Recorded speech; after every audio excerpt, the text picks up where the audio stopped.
done this in a while. Right? Little off.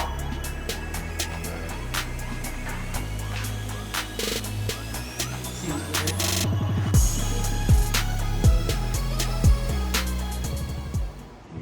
We're back.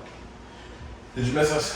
Oh gosh. Yeah, we missed you. I missed all this. So we've been gone for a little while. Oh, sorry, I should introduce us. This is gonna be. I'm gonna miss a whole lot of months. Haven't done this in a while. So we are the Custer Chronicles here in our phenomenal studio. I call it Stadium Sound Studio Sounds. No, that's not what it's called, but okay. I named it Stadium Sound Studios. No, I didn't agree with that. Anyway, this is Custer Chronicles. I am here. I am your host, Duane Custer, along with my also host, Kelly K. Kelly K. We are back after being gone for a while. I'm pretty sure we'll be on another hiatus for another 6 months, but No, we won't. Hopefully we won't. yeah, no, hopefully we won't. It's been an interesting 2022. We had like one episode, 2 episodes. I think we did either 1 or 2 episodes. At the beginning of the year? We did the episode with Unprofessional Opinion. That was in December. That's what I'm saying. That was in December, and then going into the top of the year, I think we had one more episode. I think that was our 20th episode. No, we couldn't have because I got COVID January 3rd, and we were done. No, I'm saying we came back and we've done one more episode. We talked about your COVID. Oh, I don't remember. Yeah. Everything's a blur. Yeah, I think Last 6 that was months have been the crazy. 20th episode was The Future is Bright. The Future is Bright. With us in the Confederate Front. Anywho, we haven't done one episode in 2022 so far, and right now we are sitting in the beginning of July, so that is kind of gives you a timeline of where we've been. But we have gone through a lot here on the show, in the house. I'm sorry, on the show, just dealing with mostly construction. I think we mentioned that briefly with the last episodes that we're dealing with. We had fungus, not really fungus. It was a mold. Mold. We found a mold in one of the kids' closets. That had nothing to do with my sickness, because I've been asked that several times. No, that's not why I got sick or why I was getting sick. No, because it was in a total separate part of the house. But we had the mold cleanup, and then dealing with the insurance company, and dealing with the plumbers, and so we basically got 2 rooms completely renovated. Plus, we had new floors put in the house because there was floor destruction. You're kind of skipping over everything. Probably. I'm just trying to get to no one wants to hear about Nobody wants to hear about all that. But we've dealt with a lot, and it's still kind of tying up loose ends or final loose ends with the insurance carrier, the insurance companies, as well as the construction company that came here and did whatever. I really want to name bomb them. I really want to, but I don't think I'm going to do it yet. Yeah, not yet. That's our loaded weapon. But they literally sent us after the insurance company, saying that it was them. Now the insurance company was making slow progress and was not communicating with us at all. Right. So that's why we thought it was on their side. But now that everything's coming to a close, we're finding out that the construction people were not doing the right thing. They were basically scaling some things off the top. So imagine standing in a room and you have a friend standing by you, and then while you're bending down to tie your shoe, they slap you in the back of the head, hard, deliberately slap you in the back of the head. And when you stand up to look around and see who did it, they're pointing at somebody else, going, "You should. It was him. He did that. You should get a lawyer. You should go over there and handle that business however you see fit." But yeah, that was wrong. He should have did that to you. That was totally wrong. He should have did that to you. I saw it happen. He should have did it. And let me tell you, when I go after somebody, I go after them. And then you find out the whole. And then you do go after whoever they pointed at. You go after them hard, like, "Yo, I'm disrespectful. I put your hands on, blah blah blah." Come to after doing all your research, come to find out it wasn't that person that hit you. Right. But it was the person that was standing next to you pointing out the wrong person the whole time. That was actually the culprit. So now you feel foolish for bringing all your energy at the first person, although they're culpable. That they are not totally out of the woods as far as having some, but at the same time you're just. It's a horrible situation. I will say this: if you're a first-time homeowner, if you do own a home, or if you are looking to own a home in the future, be very careful about who you choose for your homeowner's insurance. Do your research. Because this is what happens when you buy a home and you sign all those papers. A lot of times they sign you up for insurance, and they're like, okay, this particular insurance is going to take you, and you're so involved in the house and what needs to be done and different stuff. You're like, okay, because you think they're doing the right thing for you. And you also don't think you're needing it right away. You think it's more of a formality. You're not thinking about the seriousness of it at the moment. You're thinking about getting into a house. Right, and then the following year or 2 years later, that insurance company sells your policy to another company. And that's where things start getting sticky. Because you don't really know that other company. You're just like, well, I'm assuming they're okay. I mean, it'll be fine. And you don't really look at those things because you think everything's okay. You think people are going to be honest. Do your research. That's what I can say. Please do your research. Don't kick out your hard-earned money to companies that you assume are going to do the right thing. Because when it comes down to it, they are only about their best interest. They're not doing it if money wasn't involved. They do not have our best interest in mind. It's a business. Now, before 2020, maybe it was different. But now, with inflation and everything going on, you can forget it. Nobody wants to put out any money. They're going to drag their feet. Had I not paid a lot of it myself at the beginning, we would still be without half of our house. So I took a loan out, paid for half of it. Bless you. Paid for half of it too. Bless you. He always does too. No, actually, I did three. Paid for all of it or whatever to get it taken care of, to get our house back, to just sit here months later and still dealing with them. So that's the gist of what's going on. We don't want to bore you guys with it. Yeah, no. Just on top of, having to deal with life. If you've seen some of our previous episodes, you know that we deal with, we have health issues that are going on. We have to manage and maintain. We're still raising 2 boys. And in some cases better than the people who are supposed to be raising. You know what? Let's do a detour. Oh, here we go. Let's do a detour. Here we go. Let's do a detour. 'Cause I'm tired of this. I've been real quiet for the last year plus. I want to put some people on blast. The 2 boys that are currently staying with us are awesome kids,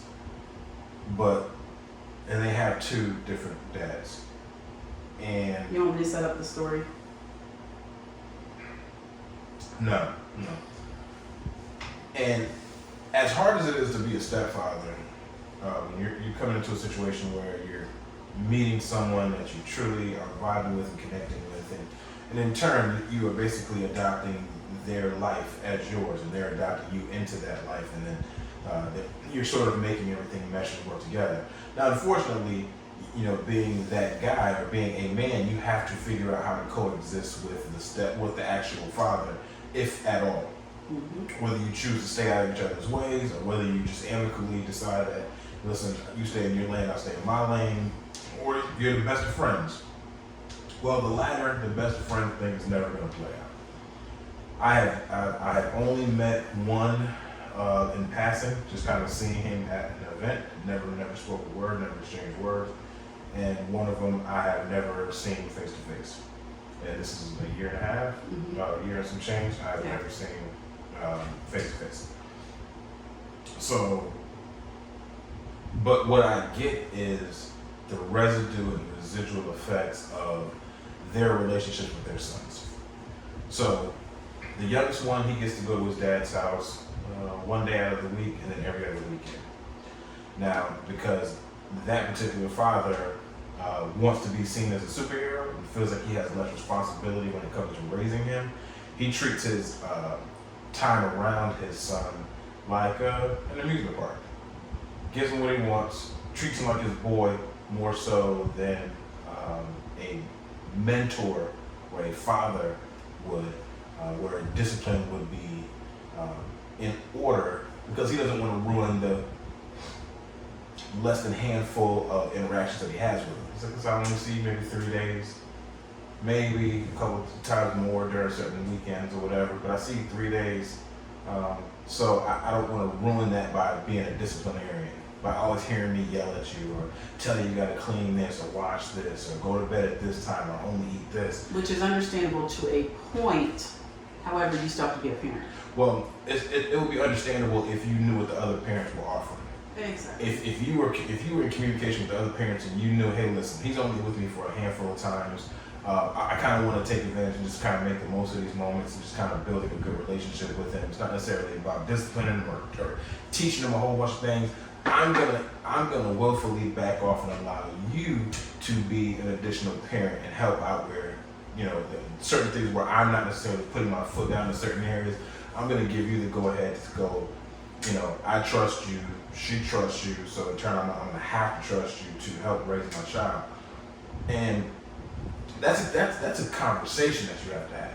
You can't assume, but what I feel is happening is I feel like he's playing his son against us, or playing me against his son, and or maybe even both of us. I'm sure because of your relationship or former relationship with him, he has whatever sour feelings about you, so in turn he looks at you differently in anything that you get into in the future. Because I heard him say in a text message that he thought, well, yeah, well, I didn't really want to meet him at first because, you know, I thought maybe y'all got together too soon. No one cares about your opinion. You know, but when we get the spoiled version of your child because all you do is give, and try to be his boy, then I have to clean up the mess of, no. This is not how you talk to an adult man. Don't call me dude. Not even that, just the little things like how to take a shower. Yeah. What do you need to do when you go to bed? How to clean your room. How to wipe your butt. I mean, it's bad. Like the child is 11 years old, but because you know he has he has emotional issues. You know, because he's not sure how to now balance. Well, I've never been disciplined before.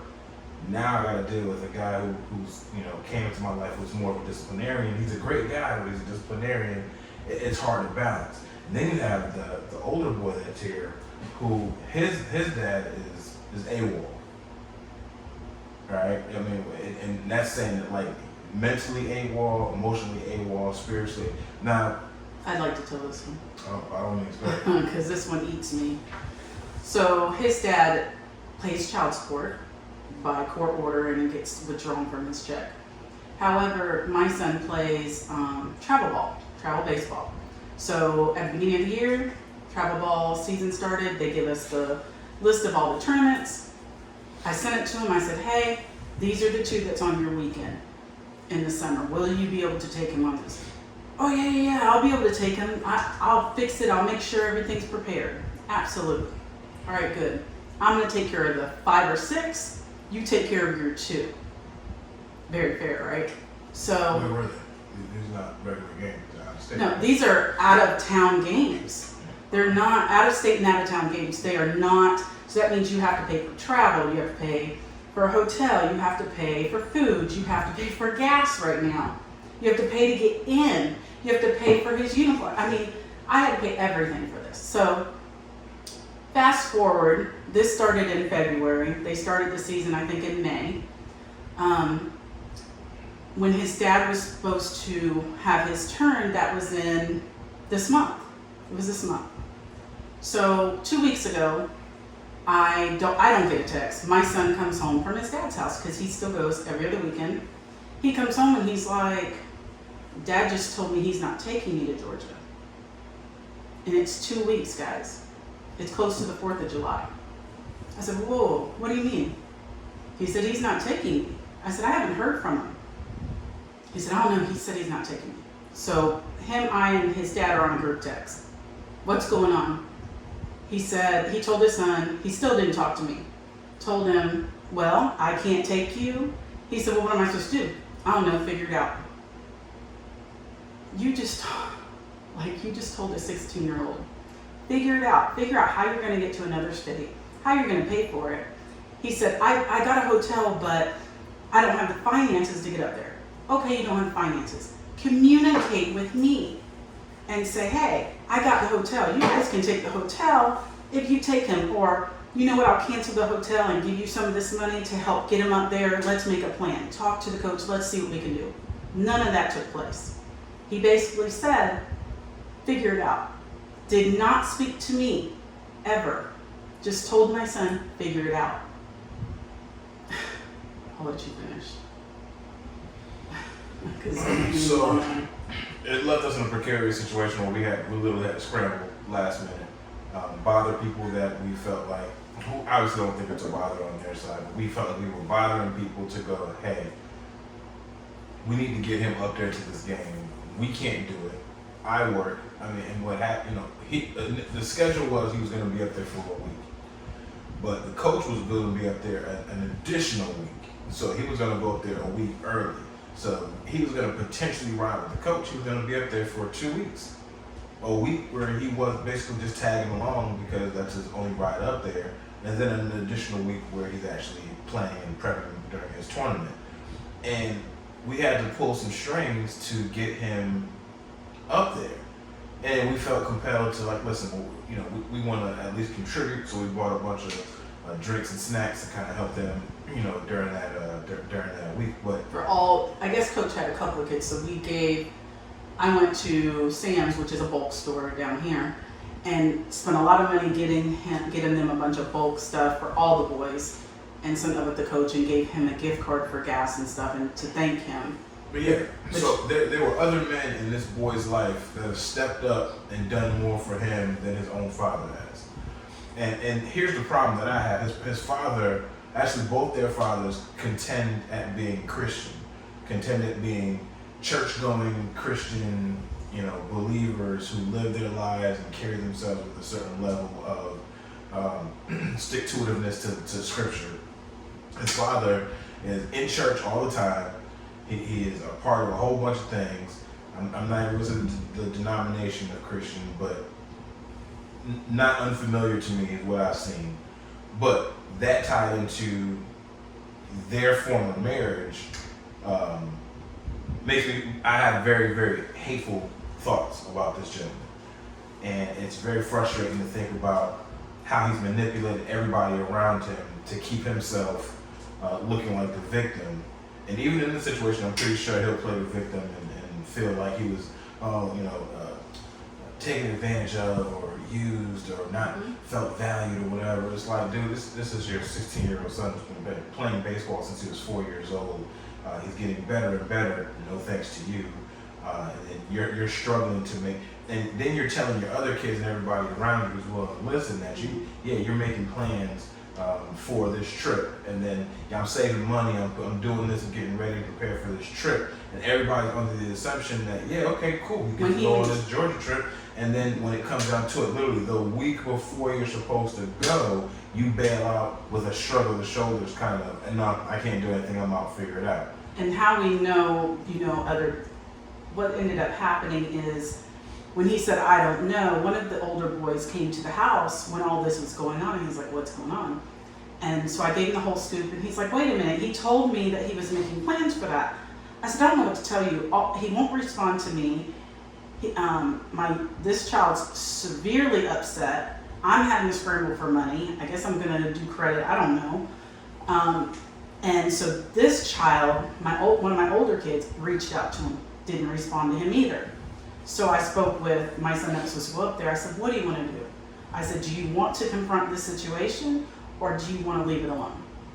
I said, things have happened over the years. It's up to you. He said, I don't know how to.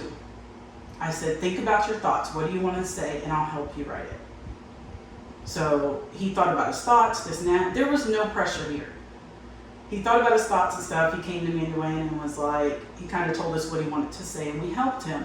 So he sends this message to his dad, and his dad was like blaming me. So he wants to pass the buck to me. And I'm like, you're causing this. Now, I have yet to speak to this man. I have yet to ask him about it or speak to him about it. And he has yet to call me and be like, hey, I have this money, here you go. Or even message my son and be like, let me cash up you $100 because I knew I was supposed to go on this trip and I was going to pay for food and stuff. Since I paid for the hotel, that's $200 or $300 at least he could have contributed. Because you have to remember, he's up there 2 whole weeks. That's breakfast, lunch, dinner. They go on activities to different things because they're there. They only play 1 game a day. They're going to these different theme parks and different stuff. So I'm paying for that too. And my son at first was taking money out of his account, and I saw it in his account, and I said, stop. I put the money back in his account. I said, this is not your fault. I will pay for it. You don't have to worry about your account. And he was like, really? I said, you don't have to worry about it. I got you. So, and that's kind of where we left it. So, listen, they're not on speaking terms. Let's put it. Since I've been in this picture, they haven't been on speaking terms. She's not on speaking terms with either one of them. It's pretty much text messages with the littlest one's dad, and no communication at all with the other one because he's an absolute jerk. So just by happenstance, if he happens to be watching, if either one of them happen to be watching this particular podcast or listening to this podcast on Spotify, wherever it is, and you happen to, because you want to check in on us or you want to see what she's talking about and you still want to find some sort of connection, listen to me for a second. You are both very immature men. You are not the role models you think you are. You're not the superheroes that your sons used to think of you as. Or one of them thinks that you're a great superhero because you're giving him everything that he wants. But you're not good leaders and mentorships. So when these kids get older and they get to have their own lives and jobs and they go off to school, they're not going to lean and fall back on the things that you taught them. Because it's obvious that you're not teaching them much of anything. Okay? And I know from someone who had exposed to not a lot of male mentorship in my life, I know what that end result is when the shit hits the fan, they're gonna be stuck with their hands in their pockets, not sure what to do. And there's no reason in the world why a child who has 2 male role models in their life should walk around bumping into walls with no idea how to live their lives and be an adult. And the fact that you guys have been there since these children were born, and whatever you're holding against her, if you're taking it out on the child, you lose. In the end, you lose. And you know who they're gonna celebrate in the end? Me. Now, and I'm not the kind of person to pat myself on the back or boost myself up to being this big dude, because I am, trust me, far from the man that I want to be. But when it comes down to it, when these kids are breaking down and they're in tears and they're trying to figure out their lives, you know whose shoulder they're crying on? You guessed it. And you know who's bringing on a lot of this confusion and pain? You. So if you guys happen to be watching this particular episode and want to tag it, tap in or whatever, just kind of figure out, even if you're cursing my name on the backside of this particular episode, that's fine. I had to address this issue because it's obvious you and I will never meet. We're never going to have a conversation because you're not man enough to deal with the fact that you have a child that needs to be raised at some point in time. So and it's not on our end. We've been more than open to, when we got together, when we got married, I messaged his dad and I said, hey, you can come meet him. Do you want to set something up? Yada, yada, yada. It's been 1.5 years. He has no interest. They basically said not interested. So in turn, my open door policy closed. I said, listen, there's a small window. I'm not going to leave what happens to you guys going, well, yeah, I think it could possibly happen. Yeah, I think he can meet me now. Listen, this is not a privilege to meet either one of you. The stuff that I do know about both of you guys is not a privilege to meet either one of you guys at all. I'm not looking forward to it. I'm not going to exchange numbers with you. I don't want to be your friends. So this is not something I'm looking forward to for my own benefits. This is co-parenting times 2, basically. You gotta have another man in your child's life. It might behoove you to get to know that man and kind of see what that person's values are. It's sad because these kids could have bonus dads and extra people in their life and see everybody together on birthdays and holidays. There's so much more that you can do, and we're not able to do it. No. And the one that is having issues and stuff like that, it's not that I didn't do my job as a mom. No, far from it. He has some issues that he has to have. I mean, we've talked about it before. He has to have lots and lots of reminders and stuff, and you have to check up after him. This summer, I can honestly say he's done better. He's gotten a lot better over the summer. I'm not talking about the little things that he does, but trying. he's gotten better about trying. He's conscious. He's conscious of his personality quirks and then his forgetfulness and how his ADHD kind of plays into his daily life. He's very conscious and aware of those things. And he realizes when he gets disciplined for certain things, or even when certain things get mentioned, yeah, that's a residual effect of my ADHD. Or, you know, I was slacking, I was getting a little bit lazy because it's summertime, I had nothing to do and nowhere to go. So yeah, I was going to do that. But he's able to differentiate in his mind, you know, where he needs to grow. So yes, he is turning from 11 years old, you know, to soon 12 years old, and he's gaining that. But it helps to have two male role models that are working together. So if I had somebody, it's, you know, it's almost like you send your kid off to summer camp. You want to have trust that the camp counselors are extensions of you, as well as just being, you know, teaching them life or whatever. But you want to know that they're responsible. You don't want to send your kid off to camp to camp counselors that are smoking weed all weekend, that are leaving your kids in the cabin so they can, you know, sneak off and have Friday the 13th kind of sex with their girl. You want to know that you're leaving your kids with responsible people, or you're working together to accomplish the same goal. Same thing, well, similar with a stepfather is you kind of want to know, you know, who's around my kid every day? Who's the one that's putting them to bed every night? Who's the one that's disciplining them, cooking for them? Right. You know, taking them some places. Hey, listen, you signed your kid up to play tennis, in which you're taking them one weekend, I'm going to be taking them another weekend. Wouldn't it behoove you to be like, yo, I'm not giving you gas money, but hey, thank you for bringing my son up to something that I signed him up for because hey, it's my off weekend. Appreciate you, something like that. But egos and, you know, however it was that he was raised plays into how this is turning out. Listen, I don't want to make this a whole long segment on these particular gentlemen. They've got enough out of me in this particular conversation, but I will say that they have dropped the ball numerous times. They've had chances to pick it up and run for a touchdown and chose not to. But if right now, my thoughts of you have lowered even further down. So you guys are horrible examples as leaders or fathers or men. Now, I don't know how the older boys feel about their fathers, so this is not a shot at, well, I'm gonna, you know, piss all over your father's name or whatever, but I'm seeing the residual effects of how this is affecting his third youngest child or his third oldest child, whatever. Mm-hmm. And I'm seeing that, and it's bothersome to me as, call me an outsider. When the child texts you and says, I don't want my dad to take me to any more tournaments or have any involvement with this sport with me anymore. When he texts you from the other room and says that, there's a problem. When your child lays in bed upset because he has to worry about, he gets home, now his dad tells him this over the weekend, I don't get him back till Sunday. So he comes in, the first thing he's telling us is, he's not gonna take me. Like, you're putting that on a 16-year-old. That's a lot. Like, come on. So the end goal here is, if you're in a situation that you have divorce and stuff like that, work together.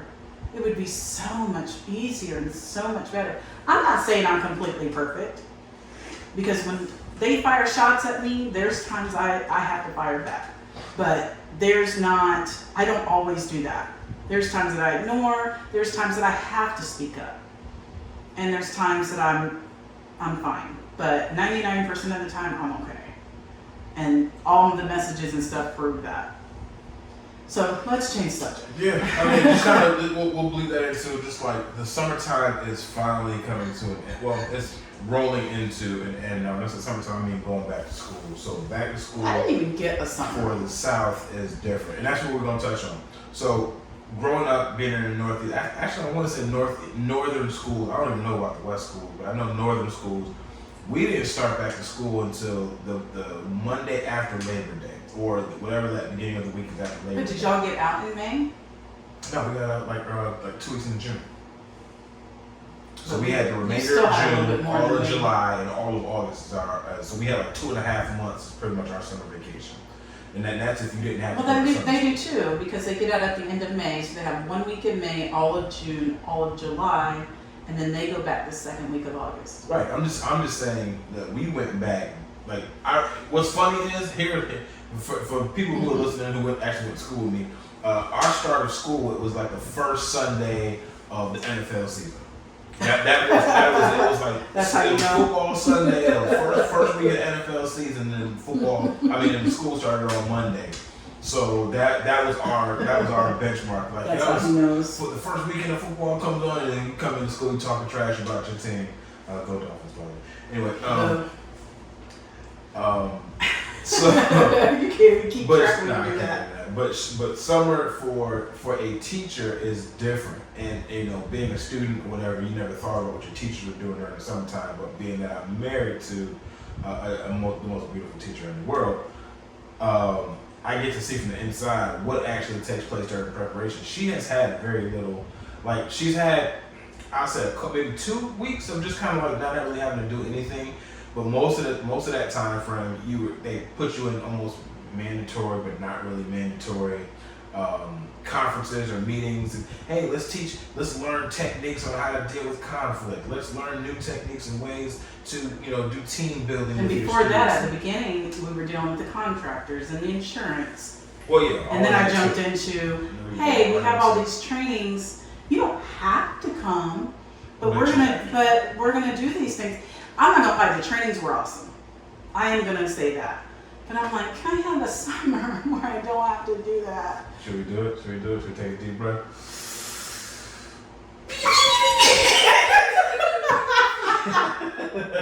Okay, let me explain that. Please. One of the training was something discipline. Conscience. Said the word. Conscious? No. I think they said it was conscious discipline. Something like that. Anyways, one of the exercises that they said was teaching the kids how to breathe. Well, kids just don't want to sit there and they don't want to do that. So you make up different things, whether it's a balloon, whatever. That's gonna be loud to somebody's ear. I know, right? Or it's Spider-Man. So you go. I'm a first grade teacher. So different way, first grade teacher, different way to take a deep breath and letting out the bad energy. Right. And the one thing that she came home and she was talking about the different ways that they had given her, different examples that they had given her. The one that cracked me up was the deep breath and then the Spider-Man shooting in the web. And we were both rolling and so every once in a while we'll pull that one out there. We'll make ourselves laugh. It was, if you know what that is, we'll have to put the name of it in this segment because I can't remember what it is right off the top of my head for some reason. But it's really a good program, and the lady that taught it was amazing. I was tired after I left because it was up, down, up, down, up, down. And at one point I was like, what if we get tired of getting up? But it was a very good conference. The second one was basically about curriculum and what we're doing next year. So they don't get any rest. Plus, they go back to school, what, a week before, 2 weeks before? First we go back a week and a half before the students do. But that week, the first 3 days is training. It's conferences, training. This year, which I haven't done in a while, they used to go to Clearwater. They stopped that for about 4 years. This year they decided to take us to Orlando, but from our scheduled contract time, we're in meetings. We have to go to different trainings, we sign up for different meetings, like you're going to different things all day long. So, and then we start back in our classrooms. And for high school, they don't do anything. The desks are already set up, you move around a little bit, they start the lesson plans. Elementary, there's a lot. You're setting up desks, bulletin boards, you have to have the little, how do you go home, birthday boards, you have putting name tags on the desk. When I say it's a lot, it's a lot. If you ever look at the internet, pull up what a government classroom looks like and what a teacher-funded class looks like. And it'll show you side by side. Maybe we'll put a picture of it on there. But you don't understand how much we spend in our own classrooms. They give us a little stipend from the state at the beginning of the year. I spend triple of that every year. And then plus she gets donations from parents. Parents are actually like They will help me sometimes. Amazon wish list, and she has certain things that are on there, and the parents will contribute to the particular teacher that their kids have throughout the year to get certain things accomplished. But I spoil my students also. He was looking at me like, what do you have? I give them at orientation, they have bubbles and it says, I've been bubbling all summer to meet you or something. And then we give them, I got them Pop Rocks first grade rocks, so that I got them little pop rocks. So I give them something to take home when they come and meet me, just to make them excited about coming. They're first graders. They're 6 and 7. Yeah. So some of them don't want to come to school. They might have had a bad experience. They're just nervous for change. Right. Kindergarten, you spend a whole year in kindergarten, now you're going to first grade, and you're a whole new teacher you have to get used to. Some of you may not have any experience with as far as meeting. Might be a new school. Yeah, maybe a new school, somebody transferred in, so you're sort of getting adjusted, and yeah, there's your opportunity to kind of break the ice with kids. And these become my babies, so. Yeah, and then these are kids that when they go to second, third, fourth grade, they're coming back to visit, like, Alice Custer, and they want to see how you were, stopping by your office, giving you a hug when they see you in the hallway.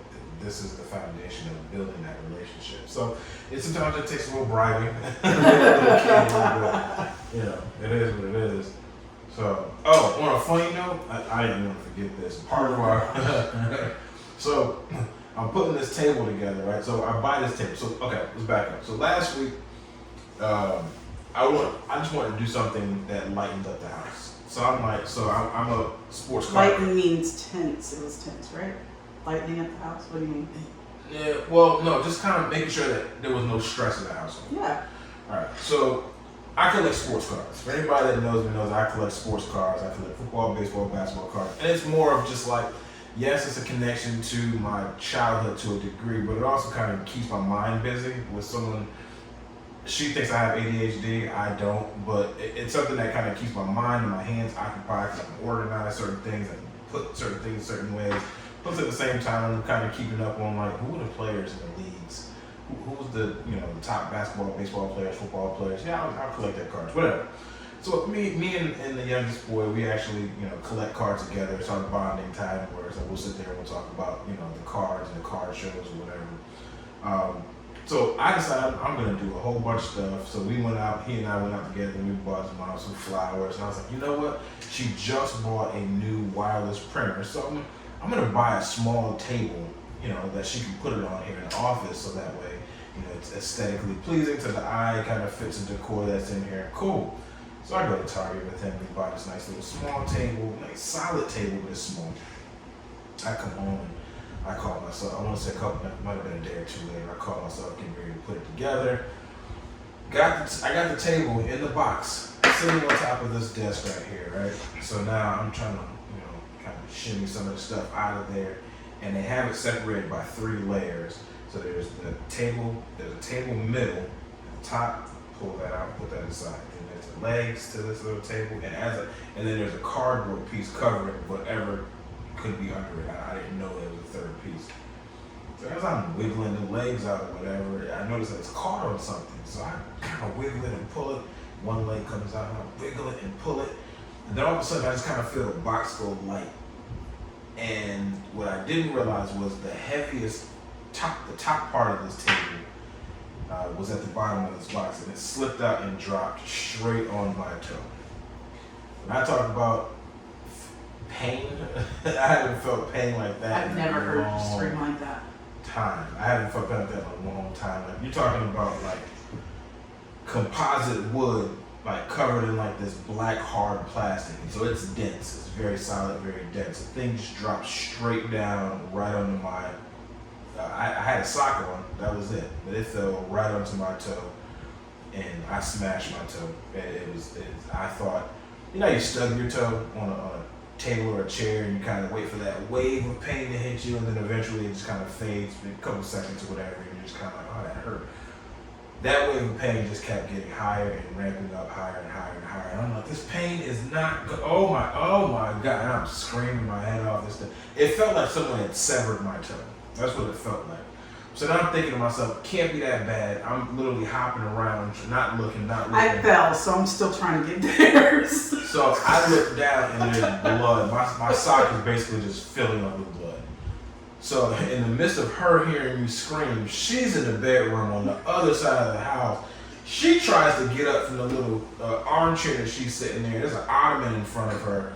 She gets stuck on the ottoman, trips and falls as she's trying to get to me. So she falls, and while she's trying to get to me, I finally hop my way into the dining room area where they, and to see that the bloody mess that was there. I ended up in the urgent care to kind of deal with that. So that was one. My toe is still in horrible shape. It is tremendously damaged. Very much painful. But You're so wrong. You're wrong. So I'm in the office. What was this, day? Couple 2 days later? 2 days later, I'm in the office. I'm working. So I'm in the middle of my work day. I'm on a phone call. And I'm working. And now as a teacher, I'm working. We have 2 small dogs. If you've watched the show before, you've seen our 2 dogs. You've seen Diamond and Daisy. But we have them gated. Like we have a gate. We have a big metal gate that kind of unfolds, and we kind of block certain doorways off so they can only have certain access to certain parts of the house. Well, while I'm working, they have the hallway leading up to my office kind of gated off, so that way they're not running back and forth on these new floors with something tap dancing. So, they have it gated off. So if anybody's trying to get to this side of the house or get back, they have to basically step over the gate. Now, the gate is good. It's not good that size. high. It's a little bit lower than the table. Well, it feels high when I have to get my old legs over it. But, so she comes in here, she's getting something off the printer.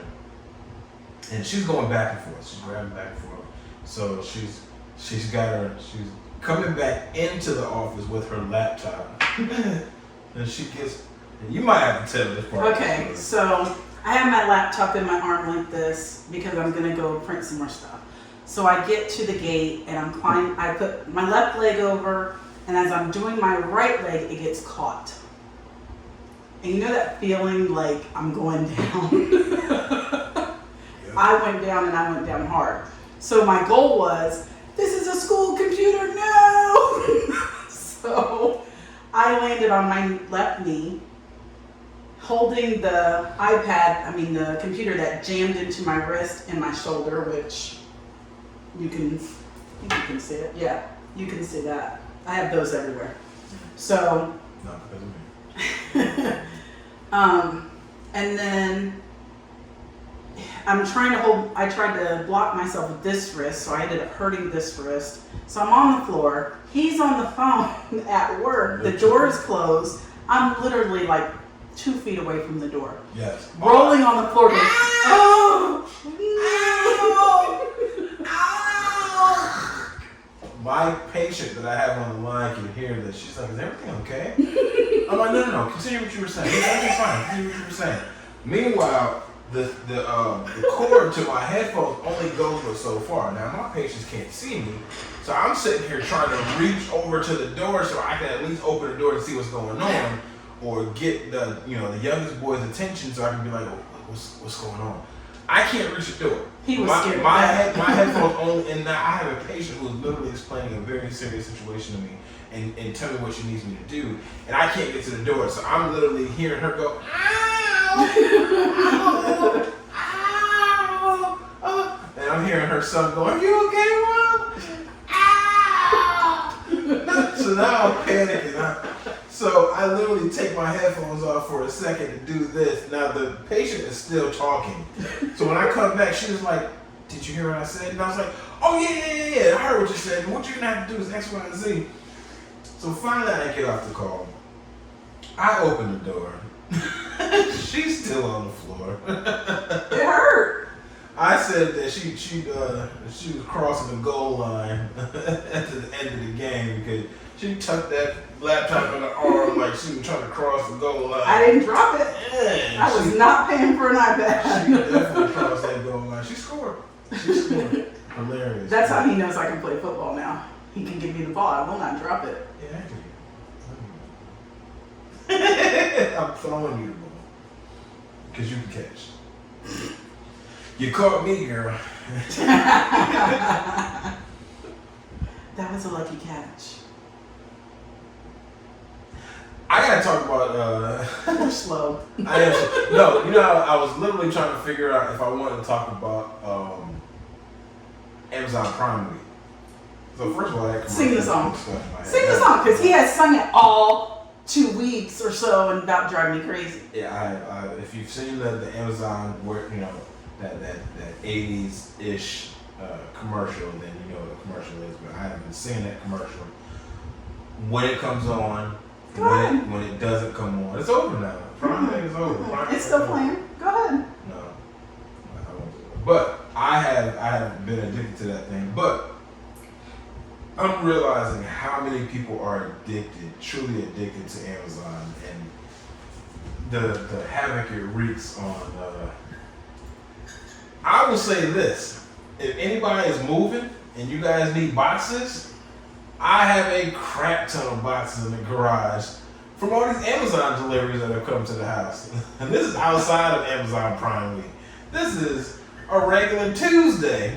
I'm getting 6 or 7 boxes delivered. My window from my office literally looks out to the front door. Literally out to the front door. And it was school stuff. Every freaking day, I keep getting notification that somebody's at the front door, and then I keep seeing the Amazon guy dropping off boxes. I should know his name by now. That's different tribals, but still, yeah, it's like you should. They should probably know you. Like, yep, the country residents getting some stuff again. They literally need to allot a driver just for our neighborhood, because the Amazon drivers be in this neighborhood heavy. Listen, 90% of that stuff that came was for work. It was. Possibly. That's my story. Alright. It is. It was. Okay, if you say so. That's the story I'm sticking with. Go ahead, stick with that then. Just don't look in the closet. Yeah, I don't. I've already been told not to. I've already been told not to. And this is that time of the year for us in our household, because like everybody's birthdays are starting to come around.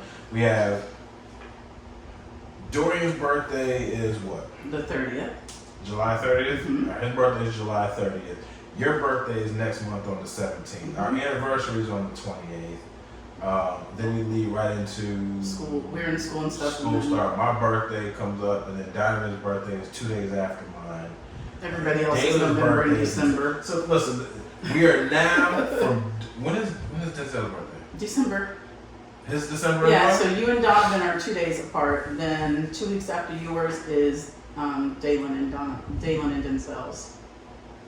So we are now hitting when Dorian's birthday is going to basically kickstart the holiday season, the gift buying season. Just rolls. Yeah, it goes right into Valentine's Day 2023. That's what we're looking at, because we'll be spending money from this point. Well, with the inflation, good luck. Yeah, it's getting bad. That's why I had to do Amazon Prime. Inflation is getting ridiculous. Although I did get gas yesterday and it was $4.09. I got it from Wawa. And you're happy about that? Hell yeah, well, it's been sitting at $4.67. When it gets down to like 2 something, then we can talk. Yeah, ain't never gonna happen. Gas is never going back to 2 anything. Whatever it was you grew up in the 90s, and you saw that's nostalgic for the 90s. That is Listen, when I go buy a pack of cheese and it's $6, I don't want the cheese anymore. Cheese is disgusting. You don't eat cheese. Cheese is horrible. Everything's up. Everything's up. Eggs are up. It's scary. Yeah. It's absolutely scary because nobody's paycheck is going up. I like how they tell teachers, we're going to give you a 2% raise. Do you know inflation went up 9%? You're not really helping. That's not helping me a whole bit. And then you give us insurance that went up 2%. That helped. I don't know how things are where you live, but I'm just saying that Florida's drowning. It's drowning? Drowning. It might be drowning. It's drowning. Yeah, Florida's bad. I think you talking about eggs being. What was it that we bought that jumped up? Was it the chicken? It was like $9. So it was like what was it like? I think it was something small that we normally pay like $2-3 for. It ended up being like $9. Walmart ain't playing. Mm-mm. Walmart is like, it's gonna cost that much more money for gas to get it from California to Florida. I literally brought groceries on Amazon. Yeah, we just had some cereal delivered today. It was when Amazon Prime did their thing. Let's say Gatorade. A case of Gatorade right now is $27. It used to be $9 or $10. It's $27, and I didn't believe it. I was like, Amazon's playing. because they had $28 slashed out or $27 slashed out and said, it's going to be $11. I said, that's not a deal. Isn't it like $9? So I went to a couple of different sites and started looking at this product. It was $28 on every site. And I was like, oh no. Well, one was $39, wasn't it? Right. I was like, oh no. I guess I need to buy this. Well, they only allow you to buy a certain amount. So I was like, all right, cool. I'll buy that. And then I'll log in again and I'll buy some more. No, they flagged your account. So I was like, okay, I'll go in his account. Well, I'm Prime and he's not because we just use one well, Prime. Mine expired. I had it, didn't use it that much. It expired. Didn't really think too much about getting it. So I couldn't, they won't let, if you're not a Prime user, they won't let you do it. So I was like, dang, I only got 3. But guys, it's crazy. Get what you can now. Stop buying Starbucks and all this on the way to work. Like, you better start saving. It's going to be a problem. And my suggestion is, and I've always done this, keep some cash. You got to have cash somewhere. I don't care if you hide it, bury it, whatever you do with it. Do not put all your money in a bank. There's going to come a time, and I'm not a conspiracy theorist and all that. What if all the things shut down? What if every bank, everything shuts down for a day? And you need gas, or you need to buy something to eat. You don't have anything in your house. You need formula, but they can do cash only. I know I've been to like a Wendy's or something like that, and they're like, we can't take the card today. We can only take cash because our machine's down, and everybody freaks out. What if that happens nationwide? What you gonna do? Keep money with you. In your savings, you need to start working up to where you have enough in savings for 3 months for all your bills. We don't have that, but that's where we want to get. That's what you should have in your savings account. So if you lose your job or something happens and y'all have to get out, you should have enough for 3 months in your savings account. That is a golden rule. Mm-hmm. So, anywho. Yeah, that's pretty much what it is. So this inflation it started off with the gas thing. Everybody was tripping on the gas, and then it became like, all right, well, if it's going to cost me $1,000 to fill up my tank, and my truck is delivering stuff from here to here, then we're just going to charge you more for the stuff, to cover the cost of gas. And it was right around the whole time the whole Russian-Ukraine conflict took place. It was right around that time. That's when everything started going awry.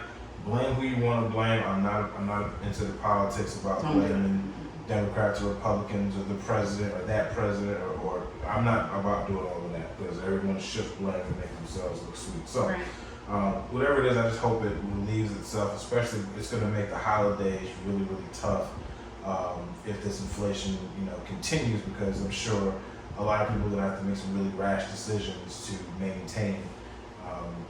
And hopefully that we don't go into any sort of recession. Let me tell you how bad it is.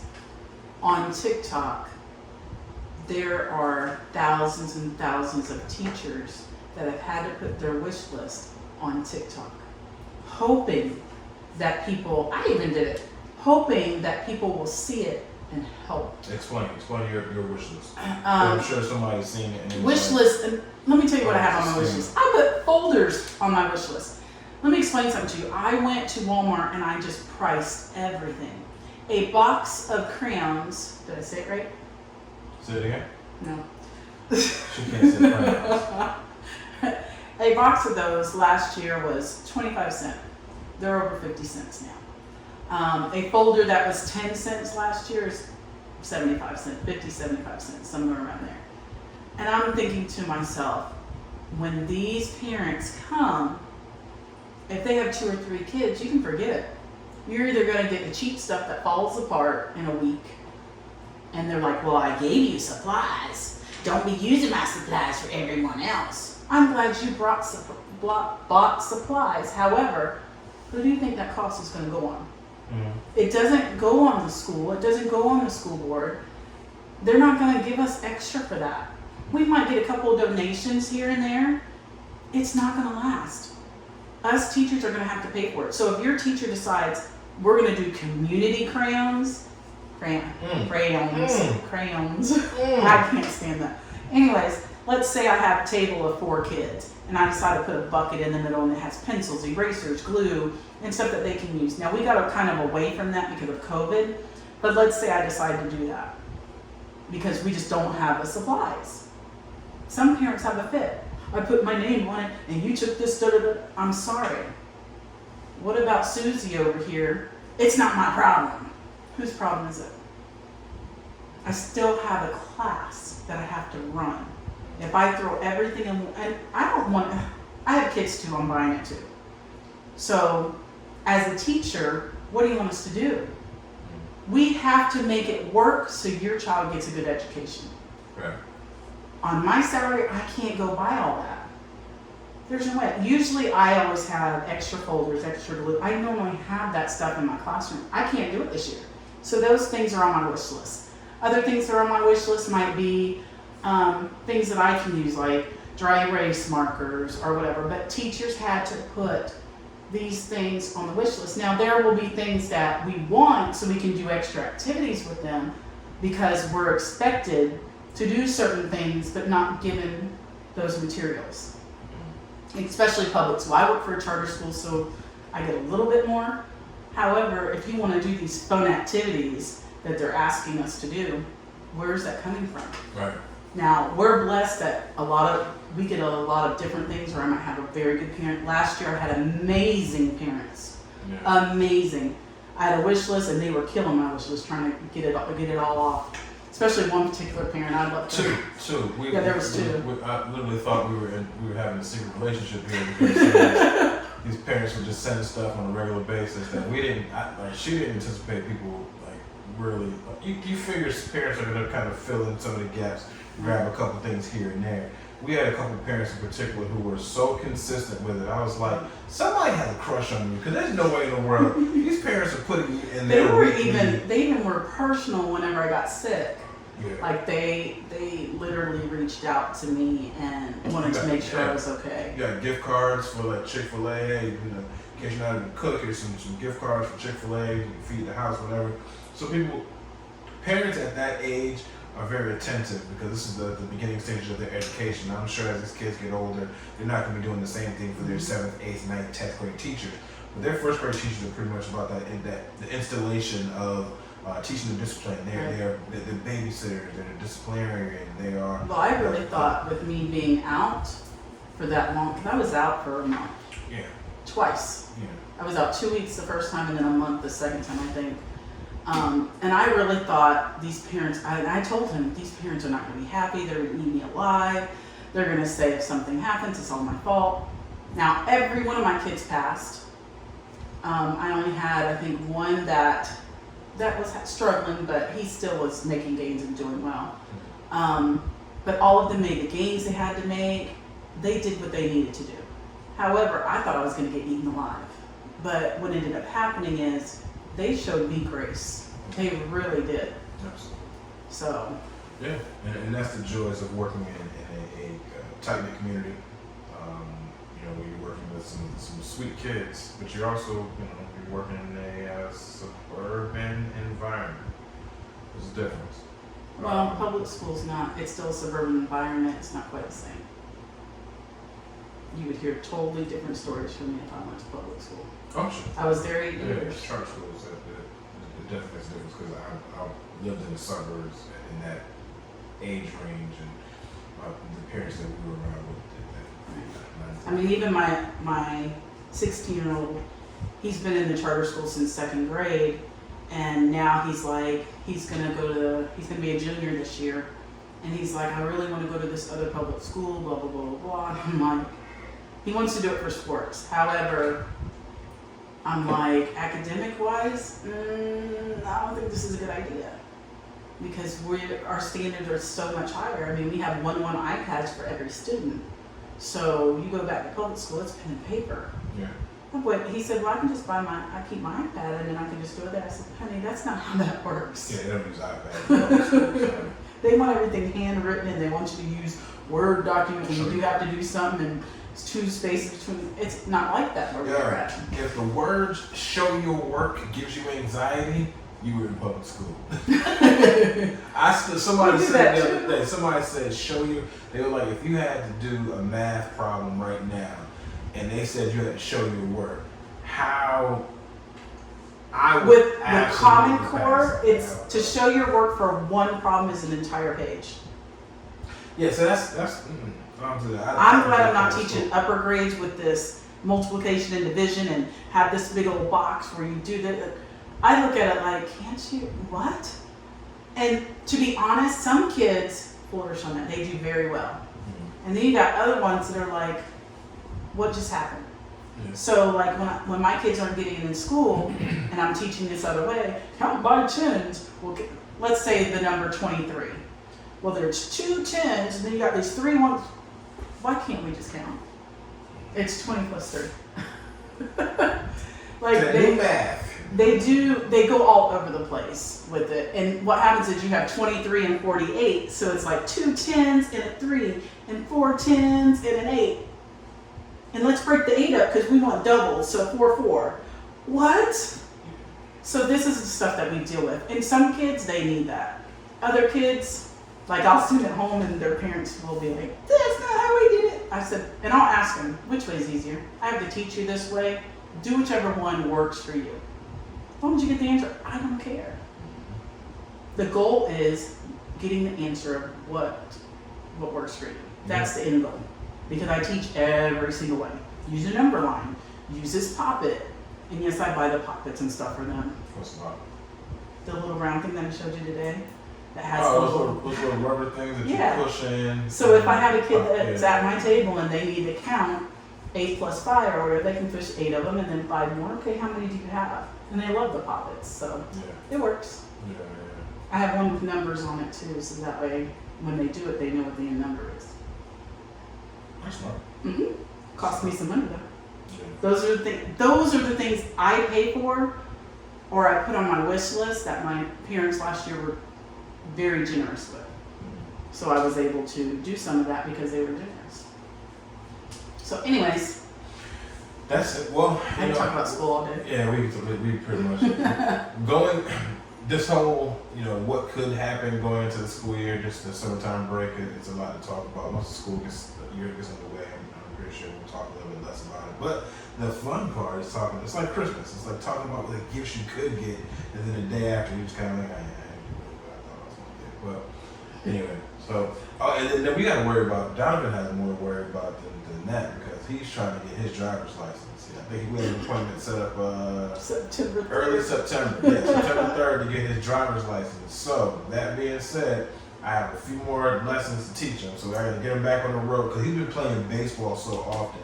And then with my work schedule, I haven't been able to take him out driving as much. We've gone out 2 or 3 times. He's not bad driving. He has certain things to kind of adjust and fix, but he's a decent driver.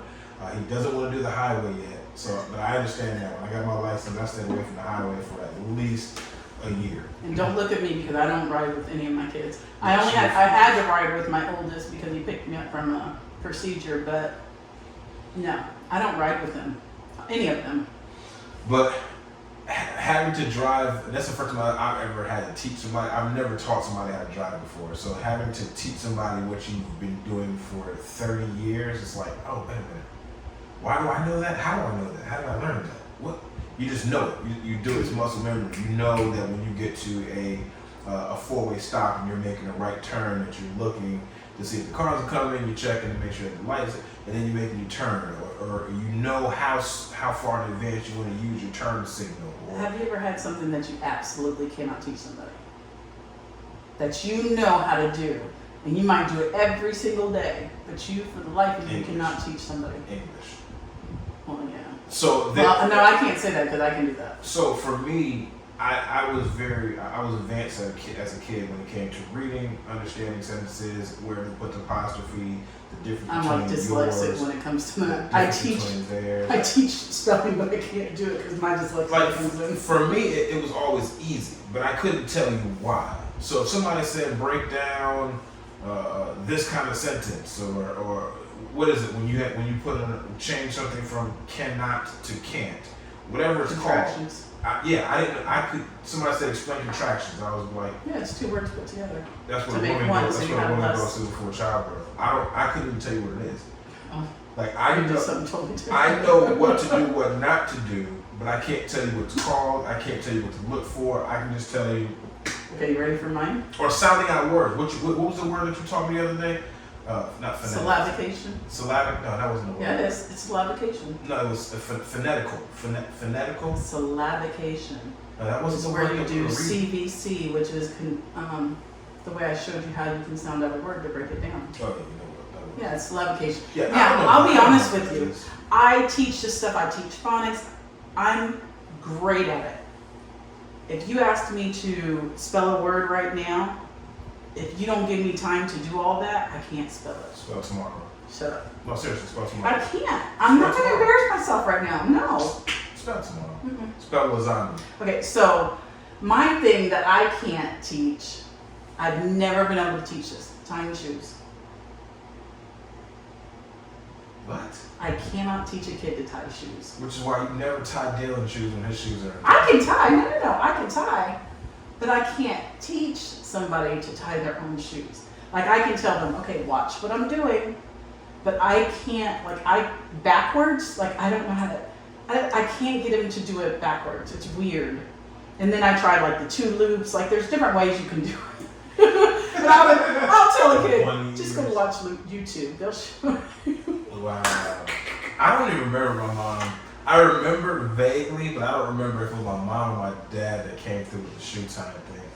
My mom, I think she taught me. She said there are 2 different ways you can do it. You can do the bunny ears. Mm-hmm. I didn't like that way. There's 4 so now. She taught me the one bunny ear and then loop that around it and pull it through and create a second bunny ear. That's how she taught me. I've had first graders show me different, one little girl, it was last year, the little one that her dad knows, the sports people over in Orlando. Okay, so she was her and another one were my shoe tires. They tied everybody's shoes in Yeah, class. so if I was busy, or something, they'd always go to them, and then I'd give them a pointer or treat or whatever for helping. Mm-hmm. So she was like, I saw her do it one day, and I was like, what? And she has a different way to string them that way. I don't know how she did it, That's the greatest but thing. it was so The different. greatest thing for me as a kid was Velcro shoes. Give me the Velcro straps. I was good. Well, now it's the shoes that look like they have laces, but you just slide them in. Oh yeah. Now I think Skechers has a new one advertising how to slip. Who wears Skechers? I couldn't pay my kids to wear Karens. Skechers. There's a whole bunch of Skechers. Karens that wear. They either wear Skechers or those the dude shoes. Mm-mm. Listen, I was telling him this earlier. When it comes to buying shoes, especially for boys, it sucks. Because eventually boys get into men's shoes. Now, a high school boy who has to wear a uniform every day, because we are in uniforms from kindergarten to senior at our schools. So all they have to show off is their shoes. If you really think about it, shoes and watches or jewelry or whatever. So they want the nice shoes. Imagine having 3 boys that have big feet and they all want nice shoes. And they want 2 pair. Shoes, exactly. Shoes are $140 to $150 a piece. Just add that up in your head. That's for school. And their uniforms, I hate to say this, their uniforms for one outfit, a shirt and a pair of shorts, is $55 for both, to have both. Now, our parents are wonderful. For instance, my kids grow out of their clothes, we put it on the Facebook Marketplace or on a website for our school, and we're like, hey, I have all the shirts from last year, this is the size, $5 a piece. And we kind of sell them to each other. We're great at doing that, but there are times you can't find that size, you gotta go buy them. And here's the thing, the teachers that have been there for years, try to go out and buy a Walmart pair of pants. You will get flagged. Now, to be very honest, I don't do that. I'll be doggone if I'm gonna flag a kid for the wrong pair of pants. Now, I'd probably get in trouble for that, I but bought Dylan, before I knew better, I bought Dylan a pair of shorts that were from Walmart that were really nice, stretchy khakis. Like a spandex, not a spandex, but they had a stretchy material, but they were really comfortable because he was having a hard time fitting some of the shorts that he had. And I had already bought it. She was like, no, you can't do that. And they'll flag them. They have to wear school issued stuff. And They I'm will like, literally call you down to change your kid. Now, it's gotten a little bit more lenient lately, but still, they will flag you. And certain teachers are more strict about it. Now, I see teachers getting a little bit more lenient now, but certain ones, it's like, I remember a couple of years ago, I walked by and they'd be like, you know, this one and this one isn't in uniform. They aren't. And unless somebody pointed it out to me, I didn't flag them. Because I'm one of those parents that's like, man, let me throw one of these in here. Because their pants, their long pants are, none of my kids will wear them. So in the winter, every kid just about at that school and at the high school wears shorts. Why? Because the pants are horrible. no, I live in Florida. I see what they're doing wearing pants. Anyhow. Well, we are back. episode. We are back. We are back. So we should be you should be hearing a lot more from us in the coming days. We're still bouncing around. We're bouncing around the idea of either doing once a month or going back to our format of once a week. When I get into this actual recording, I start getting into we can do this again once a week, and then it comes up, and I want to give bonus material and stuff like that. But what I may do is actually start filming some bonus material throughout the week, so we can kind of give you some short snippets to kind of feed off of during the week. When we don't have an opportunity or time to do a full episode, we use some bonus topics or whatever we get into. But we'll figure that out as we go on. So if you missed us, please give us a shout out on Instagram, give us a shout out on TikTok. Let us know that you saw this episode. This is going to be up on YouTube soon. So give us a shout and comment on YouTube, and subscribe or a like would be tremendously helpful to our the whole project of the Custard Chronicles. So tell us what you want to hear about. Share it with your friends. Yeah, share it with Let your them know friends. we're back. Yeah, let them know that we are back. So thank y'all for joining us. You could have been anywhere in the world, but you chose to be here with us tonight. And we'll see y'all again very soon. Peace.